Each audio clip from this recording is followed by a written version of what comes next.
It's 6:12 in the morning. I know it without looking at my watch. The body doesn't forget briefing time.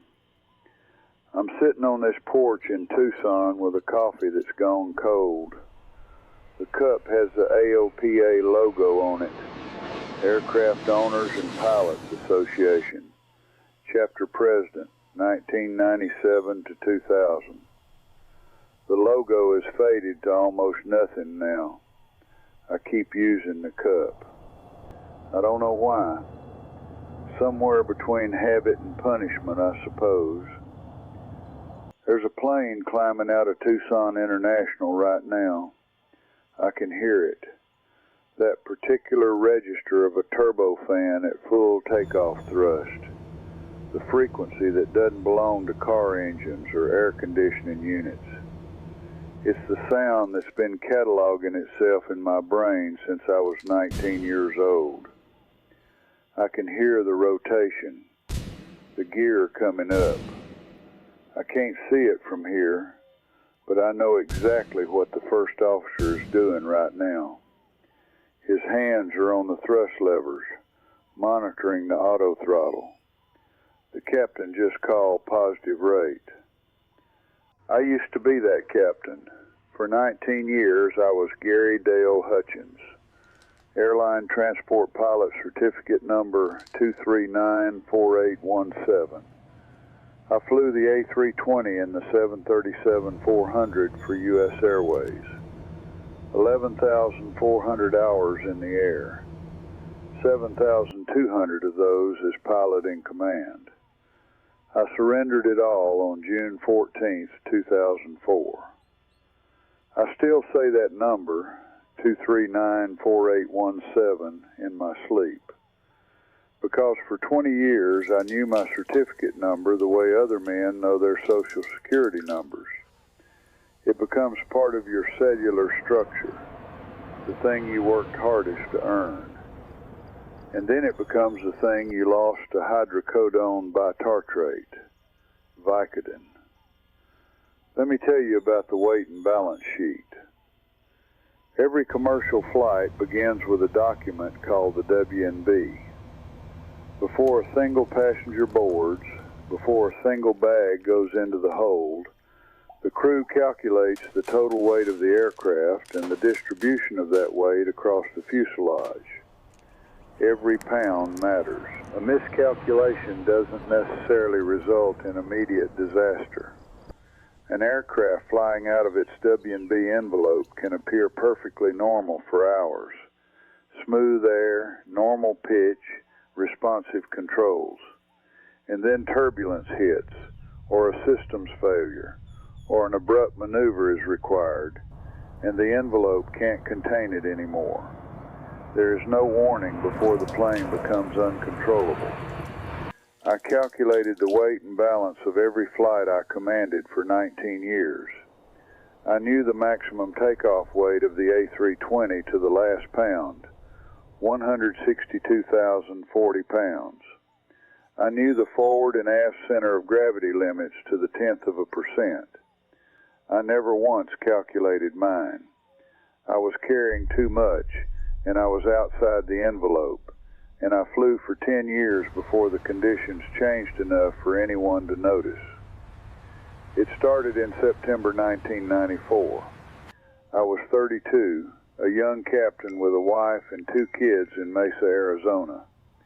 Bilateral inguinal hernia, double surgery at St. Joseph's in Phoenix. Dr. Farwell sent me home with 60 tablets of Vicodin HP, hydrocodone 10 milligrams with 660 milligrams of acetaminophen. For the first 2 weeks, he said, for discomfort during recovery. I had a scheduled flight in 12 days. I took the first tablet at 10 in the morning, sitting in the living room recliner while my daughter Amber was napping. I took it to test my body, methodical, the kind of thing a pilot does before an unfamiliar procedure. You study it first, you do a dry run, you verify the performance envelope before you commit. The tablet worked. The hernia pain disappeared in 20 minutes. But then something else happened that I wasn't measuring.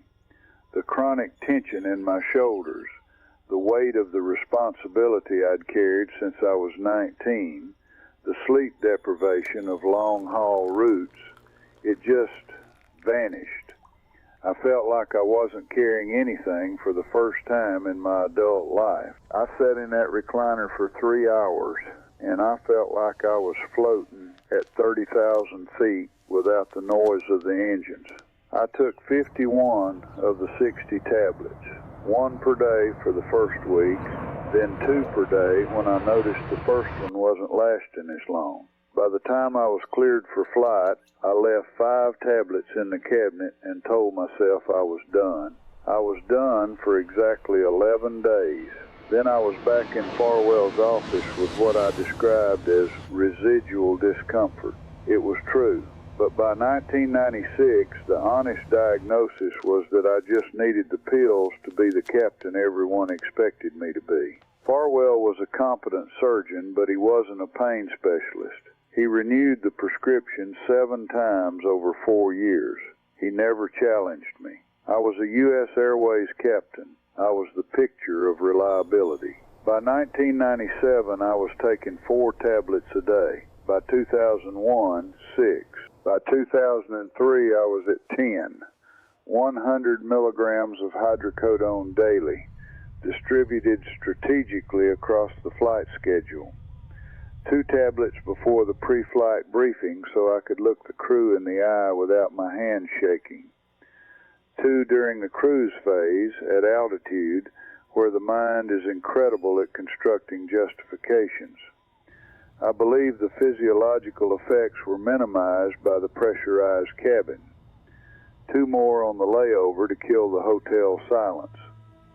The FAA requires an annual medical exam with an aviation medical examiner, an AME. Mine was Dr. Robert Hensley, Bob. He knew my kids' names. We talked about Travis's baseball games during nearly every exam. For 9 years, I looked him in the face and said, Losartan, 50 milligrams for mild blood pressure. That's the complete list. I said, that's the complete list while carrying a Schedule 3 controlled substance in my bloodstream. Every year he signed the certificate. He didn't know he was signing off on a pilot taking twice the maximum daily dose of an opioid. I wasn't using logic. I was building an architecture I could live inside, a structure of omission. I even pulled the pharmacist. Phil at the Walgreens in Mesa once paused while counting the tablets and said, Mr. Hutchins, you're filling this earlier than the 30-day cycle.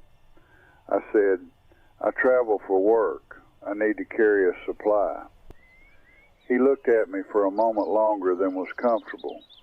Then he finished counting. I never went back to him. I just started using 3 different pharmacies in Mesa, Tempe, and Chandler. If you distribute the weight, nobody notices the load. The most dangerous part of flying outside the envelope is that you think you're getting away with it because the sky stays blue.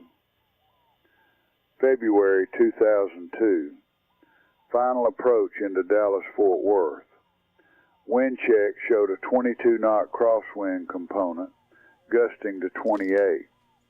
Demanding but within limits for the 737. My first officer, Tony DeMarco, was a sharp kid. He monitored the instruments with that quiet intensity that the best pilots have. I landed firm. A slight drift to the left, a heavy thud of the main gear. Nothing operationally significant, but it wasn't my best work. Tony said nothing until we were in the crew van to the hotel. He looked at me and said, Gary, you doing okay? I stared out the window at the Texas interstate and said, crosswind. It was in the forecast. He just said, yeah. The crosswind wasn't in the forecast. The ATIS update had come through 12 minutes before our approach. I knew he'd seen it. He knew I'd seen it, but I was the captain. Tony never knew what he was sitting next to for 14 months. He made his career assessment. Gary's off his game today, and he never had the information that would have given that assessment its actual weight. I flew thousands of hours with men like Tony, and they deserve to know who was holding the yoke. I never told them. The moment it all collapsed, mentally at least, was March 2003. USAir 1847, Memphis to Phoenix, red eye.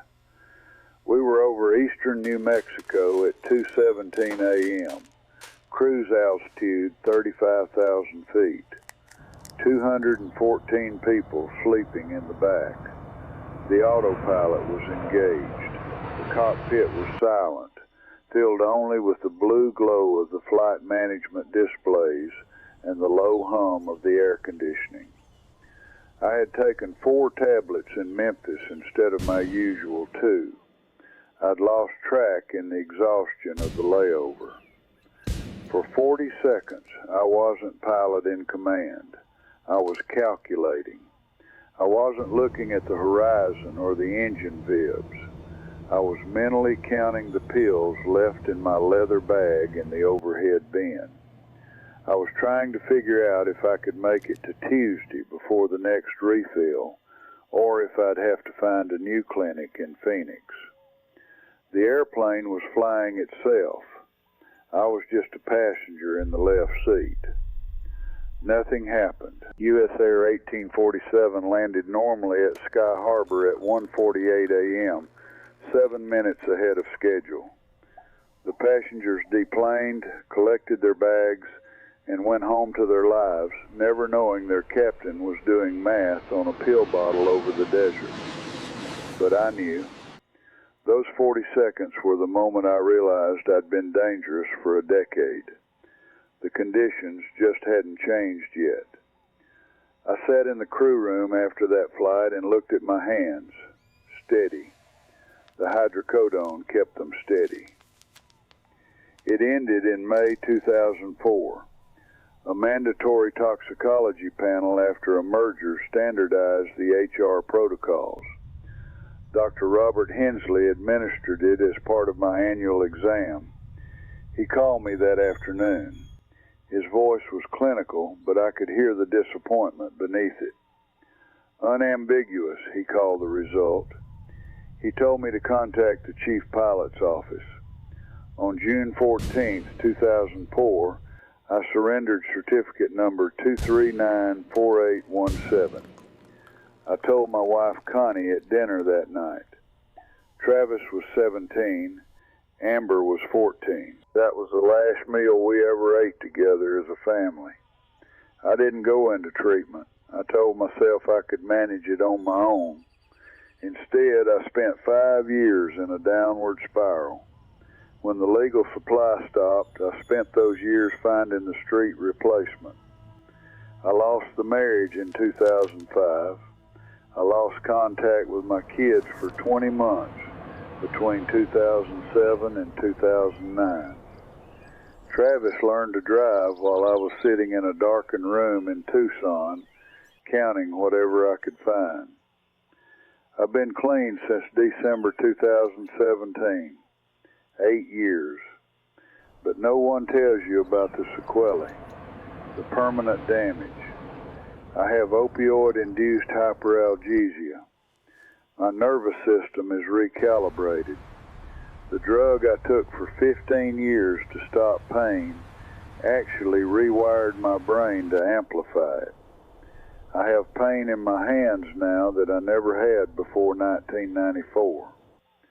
The Vicodin wasn't covering the hernia. It was maintaining a baseline that the drug itself had created. And when it stopped, the baseline it left behind was higher than anything I'd started with. I have insomnia that wakes me at 5 a.m. every single day. The ghost of the briefing time. I have tachycardia. When I get stressed, my heart hits 110 beats a minute for no reason. My body has forgotten how to regulate itself. My son Travis calls every Sunday morning. He's a mechanic now, working on the same engines I used to fly. We talk about turbines. We never talk about 2007. I think he's forgiven me, but maybe he's just decided the past is a closed flight plan. My daughter Amber is a nurse. She comes to Tucson 3 times a year. She hugs me immediately before she even takes her bag off her shoulder, and she holds on for a second longer than feels casual. But there's a specific kind of anger in her eyes that hasn't found its final form yet. She's still deciding what to do with that anger.